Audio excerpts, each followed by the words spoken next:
खातेदारांसाठी मोठी खुशखबर आहे. आता कारण न सांगताही मिळणार पीएफ मधील 75% रक्कम काढता येणार आहे. नेमका काय आहे हा नवा नियम? तर सांगते. नमस्कार, मी पल्लवी आणि तुम्ही पाहताय पुणेकरांच्या हक्काचं पुणे लोकल. आता पीएफ खातेदारांना मोठा दिलासा देणारा निर्णय घेण्याची तयारी कर्मचारी भविष्य निर्वाह निधी संघटना म्हणजेच ईपीएफओ करत आहे. ईपीएफओ 3.0 अंतर्गत अनेक नवीन सुविधा आणल्या जाणार असून त्यातील सर्वात मोठी आणि चर्चेची बाब म्हणजे खात्यातील 75% रक्कम कधीही तात्काळ काढण्याची सुविधा. आतापर्यंत पीएफ मधून पैसे काढण्यासाठी विविध अटी आणि नियम होते. पैसे काढायचे असतील तर कारण द्यावे लागायचे, त्यासंबंधी कागदपत्रे सादर करावी लागायची. अनेक वेळा अर्ज मंजूर होण्यासाठी बराच वेळ लागत असे.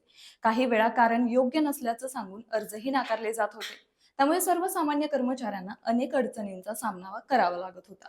मात्र आता ईपीएफओ 3.0 मुळे ही प्रक्रिया अधिक सोपी आणि जलद होणार आहे.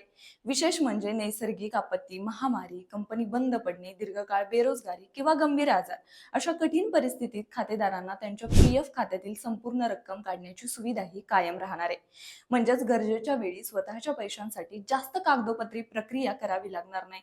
यामुळे लाखो कर्मचारी आणि त्यांच्या कुटुंबियांना मोठा आधार मिळणार आहे. अचानक आलेल्या आर्थिक संकटात किंवा अडचणीत पीएफ ची रक्कम सहज उपलब्ध होणार असल्यानं अनेकांच्या चिंता कमी होण्याची शक्यता आहे. बाकी याबद्दल तुम्हाला काय वाटतं? कमेंट करून नक्की सांगा. आणि व्हिडिओ आवडला असेल तर व्हिडिओला लाईक करा, शेअर करा आणि आपल्या पुणेकरांच्या हक्काच्या पुणे लोकलला फॉलो करा.